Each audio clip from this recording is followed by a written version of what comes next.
ہے، پھر آپ ہی کے پاس آنا پڑے گا. تو کہتے ہیں نہیں انصاف سبھی کے لیے. تو میں نے کہا پھر انصاف تو یہ دفتر والے تو نہیں کر سکتے ایڈجوڈیکیٹ کے یہ لوکس اسٹینڈ آئی. میں نے کہا ایک شخص جس نے پٹیشن کی ہے وہ 6 کروڑ پاکستانی عوام کا چیف ایگزیکٹو ہے، وہ سی سی آئی کا ممبر ہے، وہ نیشنل سیکیورٹی کونسل کا ممبر ہے، پاکستان کا وہ ایک پلر ہونے کے ناطے سے اس کا سٹیک ہے اس ملک میں.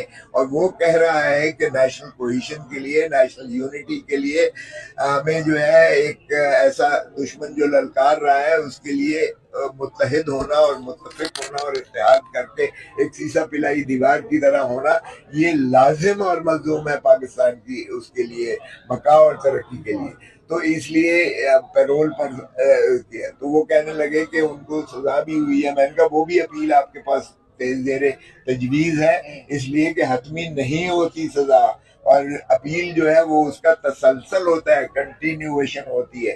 اور میں نے اس درخواست میں بھی لکھا ہے کہ یہ جھوٹے اور لغو کیسز ہیں، اس میں جب بھی اپیل میں آیا ہے وہ سارے بری ہوئے ہیں کیسز. 3 سے تو بری ہو چکے اور باقی آپ کے پاس لگا ہوا ہے. وہ ایک انہوں نے فلمزی قسم کا اعتراض دفتر نے لگایا تھا کہ ارجنٹ آپ نے کیوں درخواست سسپینشن کی دی ہے جبکہ اپیل آپ نے آرڈنری کی ہے. تو میں نے کہا وہ آبجیکشن بھی آپ نے اوور رول کیا تھا، اس لیے چونکہ آپ ہی کے پاس زیر التوا ہے، تجویز ہے اپیل، آپ ہی مجاز ہے پروبیشن پر.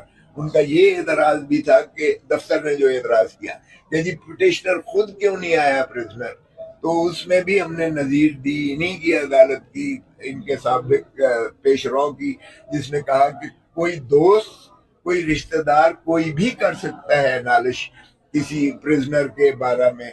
اور پھر ہمیں کہا جی ہمیں تو وہ ملاقات نہیں کرنے دے رہے، خود چیف منسٹر صاحب کو ملاقات نہیں کرنے دی ہے، تو اس لیے ہم ان کی جانب سے کیسے کر سکتے تھے. ظاہر ہے کہ ایک ایسی جو ہے ایمرجنسی کی سچویشن ہے جو ابھی بھی تسلسل سے بارش جاری ہو ساری ہے. رات بھی جو ہے ایک ڈرون گرا ہے لاہور ایئرپورٹ کے قریب، اور پھر ناظم اعلیٰ کو ہندوستان کے پرسونا نان گریٹا ڈکلیئر کر کے پاکستان نے جو ہے اسے ہندوستان سے نکل جانے کا جو ہے حکم دیا ہے. تو اس کی ظاہر ہے ریئیکشن کے طور پر مودی اس وقت جو ہے وہ ایک زخمی جانور کی طرح جو ہے، اور زخمی جانور آپ کو پتہ ہے جب بھی جو ہے وہ کرتا ہے، تو اس لیے ہمیں مستعدی کی اور بھی زیادہ ضرورت ہے. اور مستعدی تبھی ہو سکتی ہے جب عمران خان کو مخلصی دی جائے پیرول پر. جب تک ان کے کیسز عدالت سے بری نہیں ہو جاتے تب تک انہیں پیرول پر رہا کیا جائے تاکہ وہ اپنا مؤثر کردار اس قوم کو متحد کرنے میں، مادر وطن کو جو ہے ایک یلغار، ایک جو ہے ایک ایسے دشمن، موذی دشمن کے ہاتھوں سے محفوظ رکھنے کے لیے ان کا کردار بہت ضروری ہے قوم کے لیے اور ملک کے لیے. تو میں نے کہا کہ یہ نیشنل انٹرسٹ میں یہ جو چیف منسٹر خیبر پختونخوا نے پٹیشن کی ہے اس میں قومی مفاد شامل اور شریک ہے، کوئی ذاتی مفاد نہیں. نقوی صاحب بہت سے لوگ اس پر تنقید بھی کر رہے ہیں within PTI کہ بھئی یہ پیپر پر رہائی نہیں ہونی چاہیے تھی، مکمل رہائی ہونی چاہیے تھی. اس پر کیا کہنا ہے؟ دیکھیے جی اس پہ مکمل رہائی کے لیے بھی ہماری پٹیشن جو ہے وہ یہاں پہ چل رہی ہے. پہلی بات. دوسری بات یہ ہے کہ دیکھیں میرے پاس ایک آرڈر ہے عدالت کا آلریڈی کہ ہر ہفتے میں مجھے ایک ملاقات ان کے ساتھ کرنی چاہیے، کیونکہ میں ایک صوبے کا وزیر اعلیٰ ہوں اور میرا ایک بڑا سینسٹیو صوبہ ہے، اور مینڈیٹ چوری کرنے کے باوجود ان لوگوں نے اپنا مینڈیٹ چوری نہیں ہونے دیا. اب اس میں میری عمران خان کے ساتھ جو ہے ملاقات، اس میں مشاورت، ابھی پھر ہمارا بجٹ ابھی آنے والا ہے، 100 بلین کا بجٹ ہوتا ہے، اس پہ وہ میرا لیڈر ہے، اس پارٹی کا وہ ہیڈ ہے، اس کا ایک ویژن جو ہے وہ ضروری ہے کہ اس کے اندر اس کا انپٹ آئے. لیکن اگر مجھے ملاقات ہی نہیں چھوڑیں گے اپنے لیڈر کے ساتھ تو میں ان کے ویژن کو اس طریقے سے امپلیمنٹ تو نہیں کر سکتا. تو کیونکہ ڈے ٹو ڈے میٹرز ہیں، لا اینڈ آرڈر کے مسائل آپ کے سامنے ہیں وہاں کے، باقی جو مسائل ہیں ہمارے سینٹرل گورنمنٹ، ہمارے جو واجبات ان کے مسائل ہوتے ہیں.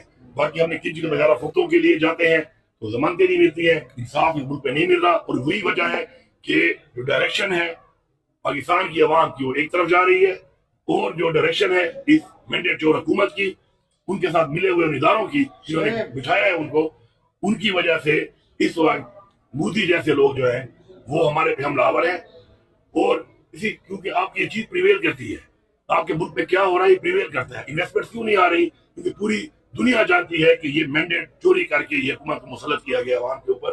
اسٹیبلٹی اس لیے نہیں ہے، پولیٹیکل اسٹیبلٹی نہیں ہوگی تو ظاہری بات ہے اکنامکل اسٹیبلٹی بھی نہیں ہوگی. اسی طرح ہمارے جو دہشت گردی کے مسائل ہیں وہ بھی آپ دیکھ رہے ہیں. عمران خان کی گورنمنٹ کا ڈیٹا اٹھا لیں, آپ ریکارڈ اٹھا لیں. عمران خان وزیر اعظم تھا, کتنے حملے ہوئے, کتنے خودکش ہوئے, کتنی دہشت گردی کے واقعات ہوئے, آپ دیکھ لیں, پرسنٹیج دیکھ لیں, نہ ہونے کے برابر تھے ہی نہیں. جیسے دوبارہ پی ڈی ایم کی حکومت آئی اس کے بعد سے ایک کاروائیاں شروع ہوئی ہیں اور آج وہاں تک پہنچ چکی ہیں کہ 2 صوبوں کے حالات آپ کے سامنے ہیں, بلوچستان کے اینڈ پختونخوا کے, فالوڈ بائی باقی جو چیزیں ہیں وہ بھی آپ کے سامنے ہیں. تو یہ جو انہوں نے ایک وتیرہ اور رویہ اختیار کیا ہوا ہے, اس سے ملک کو نقصان ہو رہا ہے. ان کو ہوش کے ناخن لینے چاہیے. انف از انف, بس ہے. اب ملک کی سوچو, اس قوم کی سوچو, آنے والے نسلوں کی سوچو, اپنی ذات سے نکلو, اپنی اراض سے نکلو. اعتراض لگایا کہ عمران خان صاحب کی مرضی یہ جواب یہ دیں تھوڑا سا, یہ جواب یہ نظر دے سکتے ہیں جی, آپ دے دیں. دیکھیں ہم نے جو ہے نظائر پیش کیے ہیں, ان کو انہی کے سابق پیش رو جو ہے چیف جسٹس اسلام آباد ہائی کورٹ کی 2022 کی ججمنٹ ہے کہ کوئی دوست بھی کر سکتا ہے, کوئی رشتہ دار بھی کر سکتا ہے, وہ خود بھی کر سکتے ہیں. اور خود ان کو اس لیے کہ چونکہ ملاقات ہی نہیں کرنے دی جا رہی چیف منسٹر صاحب کو, تو ان کی جانب سے کیسے کر سکتے تھے.